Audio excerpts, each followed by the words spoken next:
Assalamualaikum warahmatullahi wabarakatuh. Nama saya Gunawan Rizky Ardian.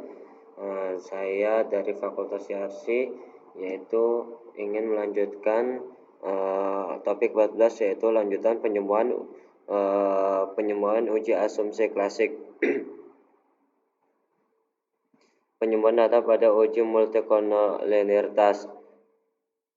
Multikolonialitas dengan melihat nilai tolerant value atau variance indicators factor pada tabel koefisien. Kriteria hasil pengujian adanya multikolonialitas yaitu sebagai berikut. Lihat pada kolom collinearity statistik pada tabel koefisien. Tolerant value lebih kecil daripada 0,1 atau FIV-nya itu lebih besar daripada 10, maka terjadi multikolonialitas. Jika toleransi value lebih besar 0,1 atau FIV-nya 1 kurang dari 10, maka tidak terjadi multikolonialitas. Faktor yang mengidentifikasikan gejala multikolonialitas dalam model regresi yaitu satu keadaan di mana data menunjukkan toleransi linear perfect di antara variabel penjelas yang dimasukkan dalam model regresi. Akibatnya nilai yang dihasilkan tidak dapat dipastikan nilainya. Solusi alternatif untuk mengatasi gejala multikolonialitas model regresi yaitu melakukan regresi uji lain dan mengatasi gejala multikolonialitas dalam regresi model seperti uji kolerasi, melakukan transformasi data seperti LN, log, lag, dan lain-lain, mengeluarkan variabel yang berkolerasi tinggi, melakukan outlier terhadap data ekstrim, atau jika diperlukan maka boleh menambah sampel baru supaya sebaran data menjadi lebih bervariasi. Penyembuhan data pada uji normalitas. Data tidak terdistribusi normal. Faktor-faktor yang mengidentifikasi data tidak normal adalah sebagai berikut. Terdapat data ekstrim, data yang memiliki nilai maksimum ambang batas. 2. Terdapat data bertumbuh yang ketika nilai didekati 0. Nah, ini di sini jenis-jenis grafik histogram transformasi data tidak normal. Di sini ada yang begini, ada yang begini, ada yang begini, dan ada yang begini, dan ada yang begitu. Nah, di sini solusi alternatif untuk mengatasi gejala data yang tidak normal dalam model regresi. Bentuk grafik histogram yaitu moderatif positive sequence, substansi positive sequence, severasi positive sequence dengan bentuk L, moderasi negatif sequence, substansi negatif sequence, severasi negatif sequence dengan bentuk J. Nah, di sini bisa kita lihat ini bentuk-bentuknya di sini.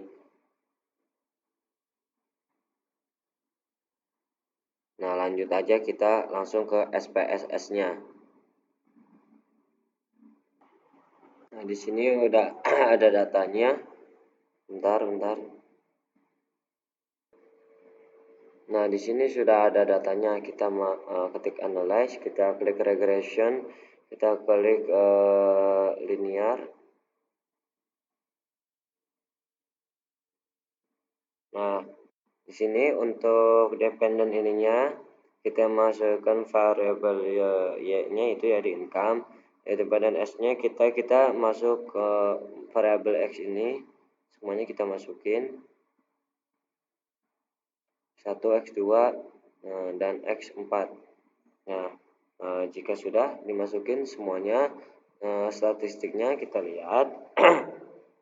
Nah, untuk estimat model fit-nya kita tambahnya model vulnerability diagnostic. Klik continue, lalu kita klik oke. Nah, di sini kan kita lihat bahwa harus melihat di tabel koefisien. Nah, lalu berfokus kita melihat di sini netonelernya. Untuk mengambil keputusannya itu bisa kita lihat toleran value-nya. Sebentar.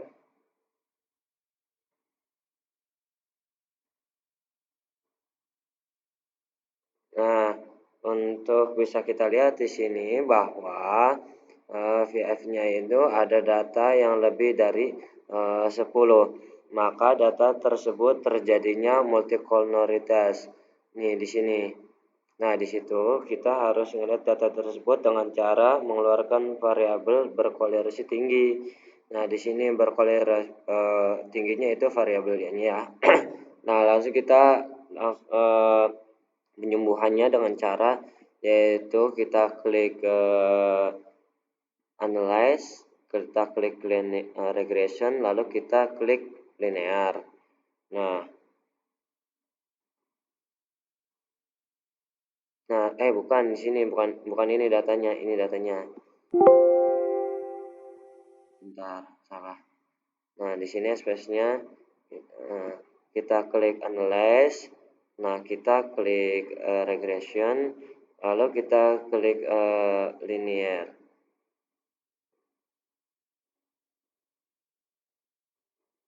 Nah, di sini kita harus mengeluarkan independent ini untuk variable experience. Sebentar, kita keluarin. Nah, di sini sudah ada 3 itu, kita diemin aja ininya, kita klik OK.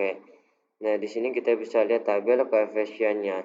Bisa dilihat di sini tidak ada lagi data yang lebih dari 10. Nah, di sini kita lihat untuk nilai toleransi itu 0,577. Nah, di sini R-nya 1,72, 1,98, 1,21.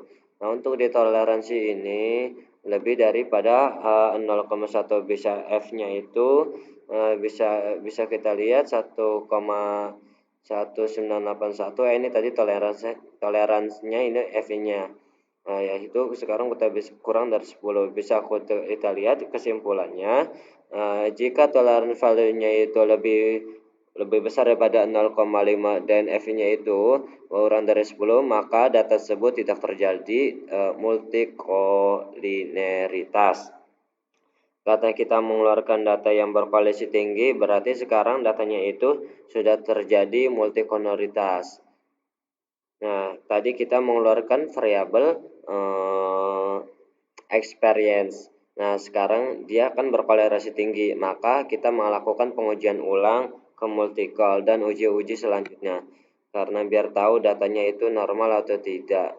Misalnya seperti yang tadi normal di atas dan multicolnya nggak lolos. Nah, di sini harus kita ada pengujian ulang dan pengujian setelahnya. Nah, sekian dari saya. Wallahu a'lam. Assalamualaikum warahmatullahi wabarakatuh.